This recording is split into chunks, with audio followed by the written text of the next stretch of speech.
गुरुजी 24 घंटे सातों दिन हमेशा हर पल प्रसन्न कैसे रहा जा सकता है? देखिए, हम सबकी इच्छा है कि हम प्रसन्न रहें, सुखी रहें और संतुष्ट रहें। तो प्रसन्नता अनेक रीति से प्राप्त होती है। बाह्य साधनों से प्राप्त होती है और आंतरिक साधनों से भी प्रसन्नता होती है। वैसे हम प्रसन्नता देखेंगे, प्रसन्नता का पता कैसे लगता है, तो या तो मुखमंडल से लगता है, हाव भाव से लगता है। लेकिन फिर भी देखें तो प्रसन्नता हमारा आंतरिक भाव है। बाहर तो मुखमंडल आदि पे मुस्कुराना, हंसना या और ये सब तो हमारे बाह्य प्रकटीकरण है उसके। वास्तव में प्रसन्नता हमारा आंतरिक भाव है। तो हम कब प्रसन्न होते हैं? तो जब हमारे अनुकूल होता है तो हम प्रसन्न हो जाते हैं, और वो चाहे सही हो या गलत हो।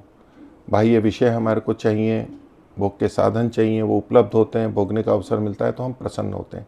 ये इंद्रिय सुख के कारण से हम प्रसन्न होते हैं, वो भी एक प्रसन्नता है। लेकिन इसके कारण से, इसके पीछे जाते हम बहुत सारा अधर्म भी करते हैं, तो वो वास्तव में हमारे को प्रसन्नता नहीं देगा, अंदर से हमारे को खेद उत्पन्न करेगा, ग्लानि उत्पन्न करेगा और प्रसन्न नहीं भी होंगे, दंड मिलेगा। तो प्रसन्नता वास्तव में आंतरिक है, और प्रसन्नता वास्तव में अपने आप में होती है, आंतरिक संतुष्टि के रूप में होती है। तो वो जिसको मिल जाती है वही 24 घंटे और सातों दिन प्रसन्न रह सकता है। यदि बाहर के साधन, मनोरंजन, खाना पीना, घूमने से हैं, तो वो आधार निमित्त जब तक हैं तभी तक हम प्रसन्न रहेंगे। उसके आगे फिर हम प्रसन्नता समाप्त हो जाती है, कम हो जाती है, निराशा में भी चले जाते हैं।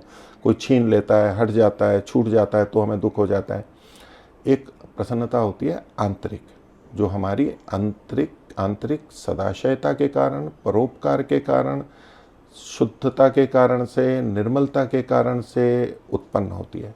परमात्मा पर विश्वास, अपने पर विश्वास, ये रखते हुए हम जब आगे चलते हैं तो वो जो स्वांतः सुख, अपने अंदर का सुख अपना होता है, वो जिनको प्राप्त होता है, जो अपने आप में अपने प्रति ग्लानि को प्राप्त नहीं होते, अपने आप से संतुष्ट होते हैं, उनकी प्रसन्नता रहती है और वो सदा प्रसन्न रहते हैं।